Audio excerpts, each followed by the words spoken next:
will be specialists in high growth areas like advanced test and packing specialists. Through initiatives like today's event and continued collaboration between academia and industry, we are building a solid pipeline of talent that will drive Malaysia's success in the coming decades. While the opportunities are immense, our success depends on collaborations. The Selangor State Government, industry leaders, and educational institutions must continue working together to create an ecosystem that is competitive and resilient. In closing, I want to express my appreciation to all the companies, universities, and participants who have contributed to the success of today's event.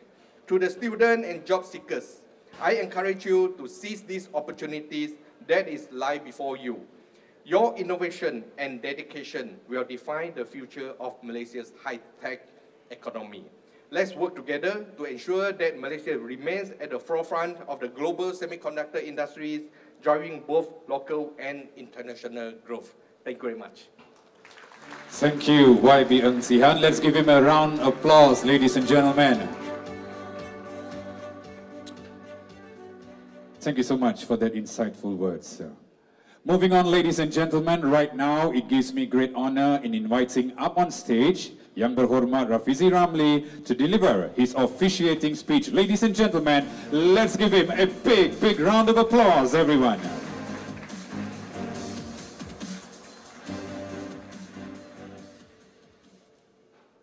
Assalamualaikum warahmatullahi wabarakatuh. Salam sejahtera. Yang berhormat Saudara Ng Sihan, Selangor Exco for Trade Investment and Mobility, colleague Saudara Saiful Yazan, CEO of MBI, Datuk Seri P.Y. Lai, Chairman of Blue Chip Venture Capital, Saudara Yong Kai Ping, CEO of CITEC, Saudara Wali Ahmad Shahid, CEO of PNSB, ladies and gentlemen, adik-adik yang datang cari kerja. I'm fully aware of two things. Satu is like we have a bit of limited time because we have to leave, latest by 12:30 on hari Jumaat. Secondly, this is rather weird to give a speech when most of your audience is not interested to listen to any speech.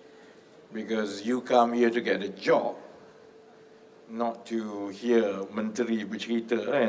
But I think it's important as well because we do have stakeholders from the Higher Institute of Learning. We have representative from the employers and industry for us to at least to have a broad scan of what Malaysia aspires to be in semiconductor.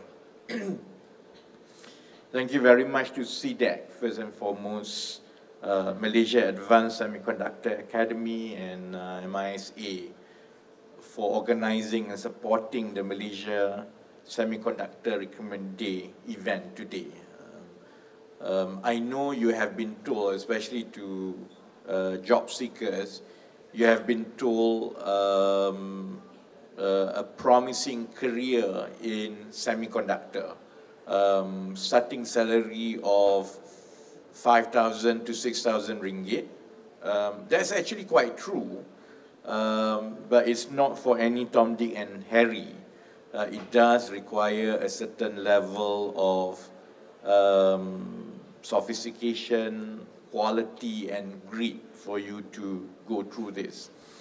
What is most important is that while it is challenging to get into the sector, the demand for such engineers will continue to grow. I think the estimated shortfall at an early estimate of about 60,000 engineers that we require. And that's why government departments, agencies, private sectors, universities are working together to make sure we are able to provide this. And The bulk of this is because we all know Malaysia has a sizable presence in the electrical and electronic sector. We constitute, the E&E constitute about 8% of our GDP, and that's about 143 billion ringgit every year. And underneath such numbers are decades of efforts in shoring up our position to be a key player within the global supply chain. I know we hear a lot about the interests in Malaysia when it comes to semiconductor, chips, and AI. If you are in my position, my job is not to tell what is obvious. It is obvious that Malaysia sits very attractively in the global semiconductor and AI scene. My job is to be one step ahead and to tell you what you don't want to hear. And what I suppose is it's like party spoiler if I say it now, is that as much as this is good news for the last 2-3 years, this position is not guaranteed. It's a very competitive and dynamic environment. And with the rise of de-risking and China plus one strategies, the landscape has fundamentally shifted. Within the industry, we understand that we need to move away from exclusively relying on MNCs or Malaysia being a manufacturing outpost into something that is a lot more vibrant. We need a mixture and combination of startups, of value creators, of tech trailblazers.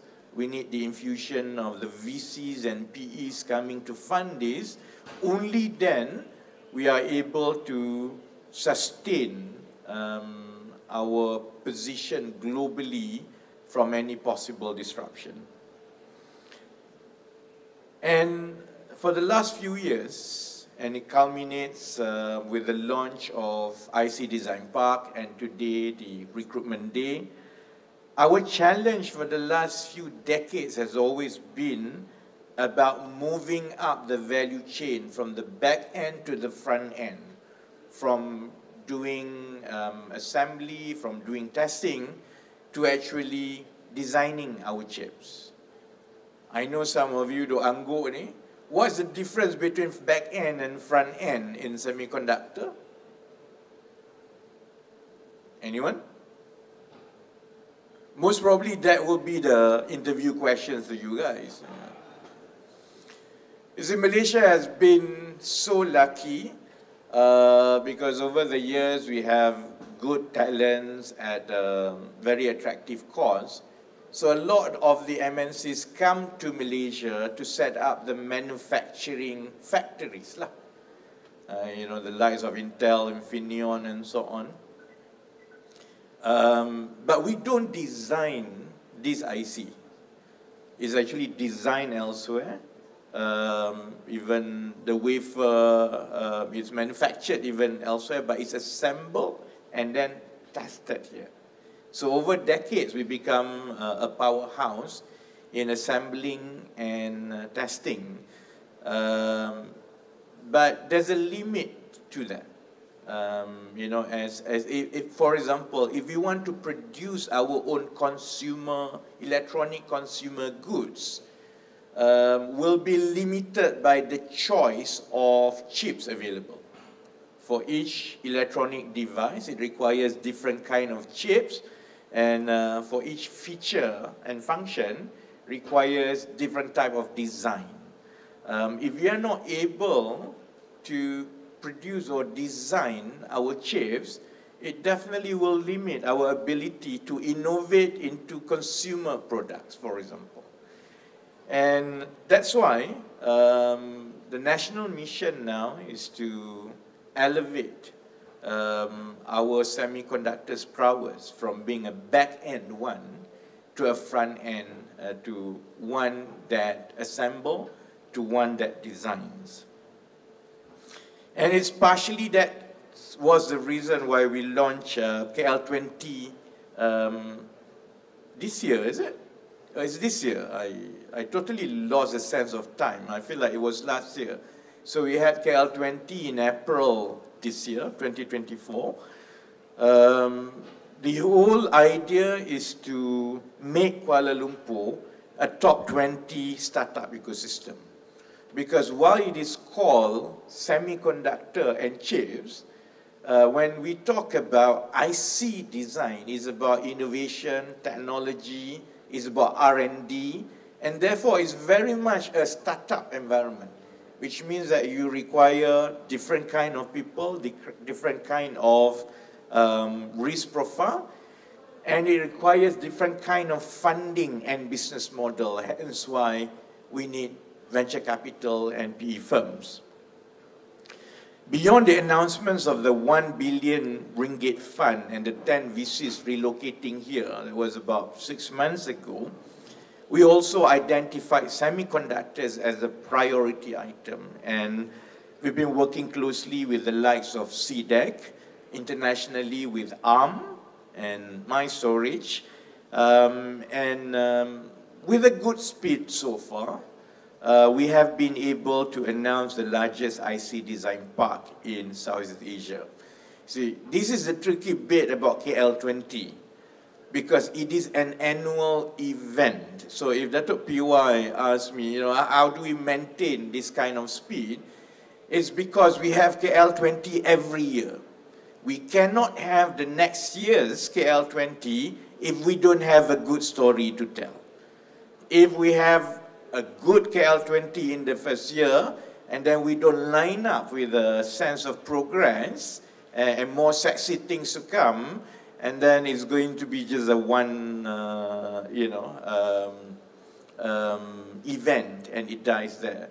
So I think it's on that basis that Kementerian Ekonomi has been working with CDEC and all the others with ARMS to make sure that as we just finished this year's list of tasks, we also have to be ready in parallel for the next level that we will showcase for KL20 in 2025. And I hope in the pipeline, I'm quite happy that within a short space of 5 months, we've had 7 firms that have been onboarded in the IC Design Park in Puchong. That translates to about 600 jobs in front-end chip design. And in the pipeline, we are looking at an additional 15 foreign companies which have indicated strong interest to join the park. And if we are able to sustain this momentum, then hopefully we should be able to meet the target of onboarding 20,000 high-skilled professionals. So to the younger ones, the job seekers who ask the question, what is the country doing to secure a better job for you?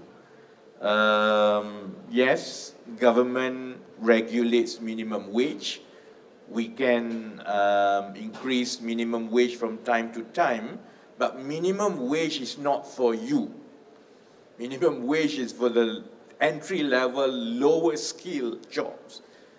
While minimum wage by design is supposed to have an impact on subsequent salary bands for higher skills, it's not necessarily effective all the time. In fact, in Malaysia's case, we've seen one phenomenon which is quite unique to us, which is called wage compression. Because companies and majority of enterprises in Malaysia are micro and small industries. When they have to pay the lowest level job at 1,500, for example, they actually don't have enough to increase the subsequent pay level. So what do? They follow the law to pay for the entry level, the lowest skill level, but they reduce or they stagnate the salary level for the subsequent graduate experience. So the best way for us to do this collectively is not just through labor market regulation. We need to create the kind of high-paying jobs. And we are at the right junction now with the interest in Malaysia and our inherent advantages all these years. The best way to create high-paying jobs is to get more people to become IC design engineers and to get involved in semiconductor. My only caution to all of you is that it's not going to be easy. It takes a lot of grit, it takes a lot of relearning, it is complicated. And I hope as you go around and look for these jobs, even if you're not successful, it allows us to recalibrate our expectation of the job market. It's a very competitive world. The younger generation has some kind of expectation about the quality of life that should be afforded to you, but it must come with a certain set of skill. And while universities have a duty to equip you with the necessary knowledge, what differentiates between a job seeker that will be offered a job today and those who won't get a job is basically your characters and your values. I shared in a close meeting just now with the industry and the universities, my own experience as employer, for each job that you advertise, 90% of the job applicants actually meet the academic requirements.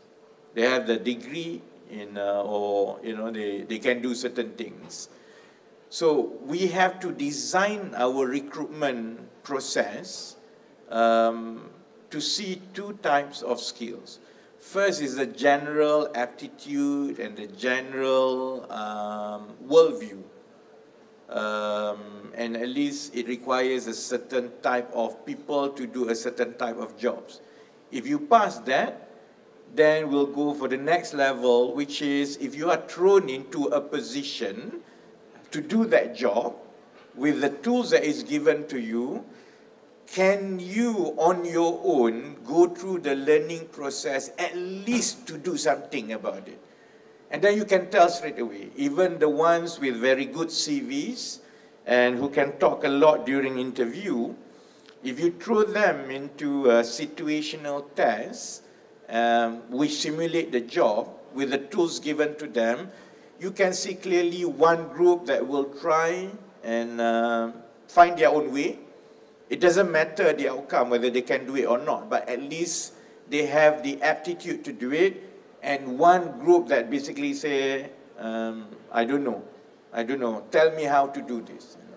So this is the interview tips. So if you know how to navigate that, and a lot of it is basically common sense. And that common sense, I think university will try our best to give you common sense, but a lot of it you also have to acquire yourself. Of course, governments, universities, industry will work together to cater for the kind of upskilling that is required to produce the kind of talents that we need for our industry. But it takes everyone to be on board. And I hope your time today is not just about trying to get a job, but also I hope it's a discovery for you. And I hope you'll be successful. And if you do get a job, hopefully you will get the starting salaries ranging from 5,000 to 6,000 ringgit. I got a lot less when I started many years back. And I hope that you take up the challenge. The jobs will be technically demanding. but I hope you subscribe to this national challenge, because if we were to become a country of some clout in the future in this region and globally,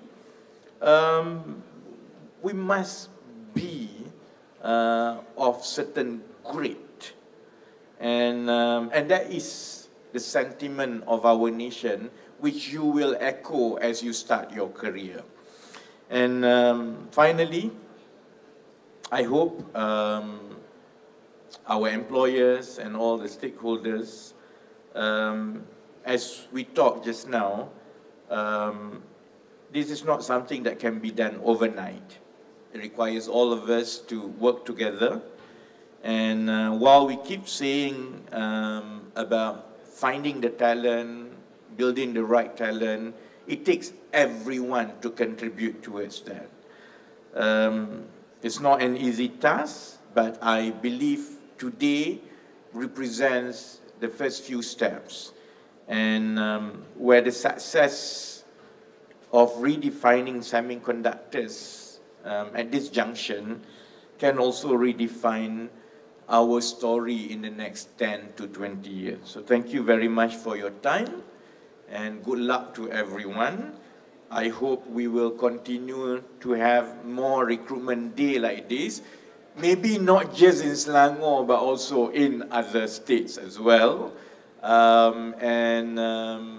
hope we will be able to meet the demands of creating, producing these talents that we need to power the nation into 2030s and 2040s. Thank you very much. Good luck. Assalamualaikum warahmatullahi wabarakatuh. Terima kasih YB Rafizi Ramli. We would like you to kindly remain on stage, as we would like you to, alongside Datuk Sri P.Y. Lai, Mr. Yong Kai Peng, as we would like to also invite YB Ng Sihan to present the token of appreciation, as we would like to express our heartfelt gratitude to the semiconductor companies and universities that have sponsored the event and the Malaysia Semiconductor IC Design Park.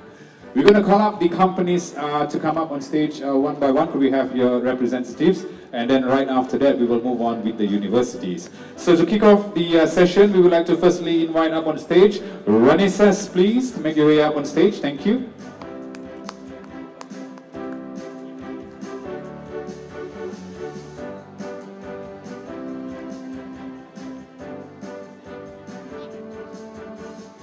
Please smile for the camera. Terima kasih. Infineon Technologies.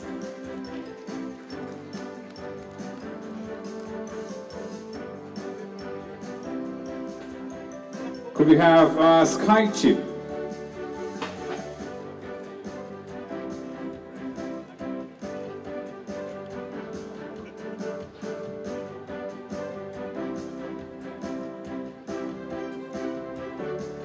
Up next, we would like to invite Opstar.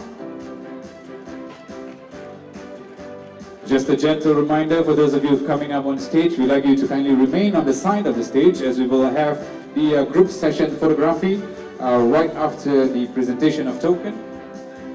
Up next, we would like to invite Inari.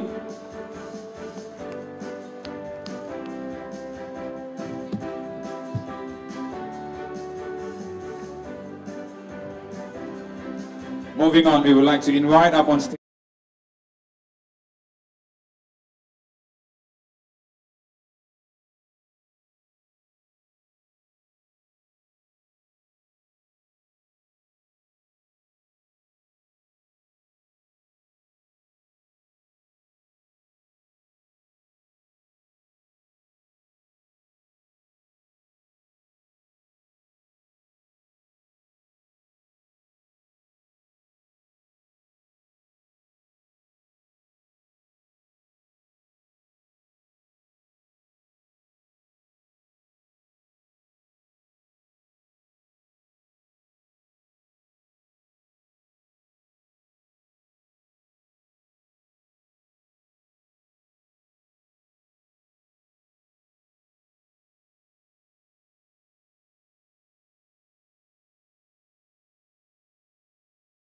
Invite Simit.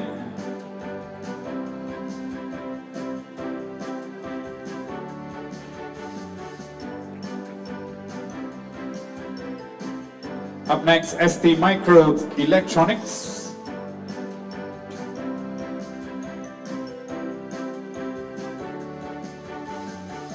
My Storage.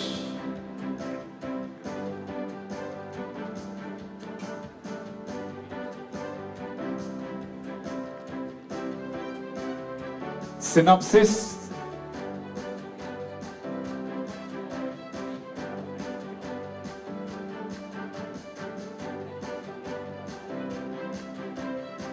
Samsaram Tech.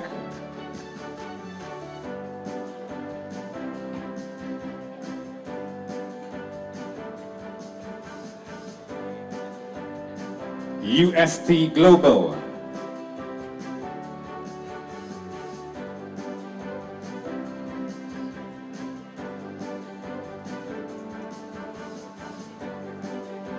Could we have Witrox on stage, please?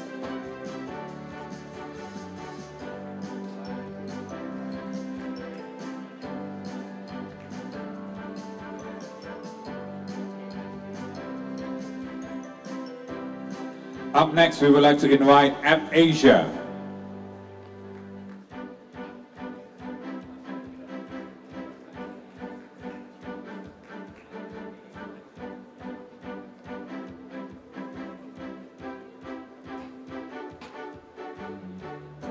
Seterusnya, NXP.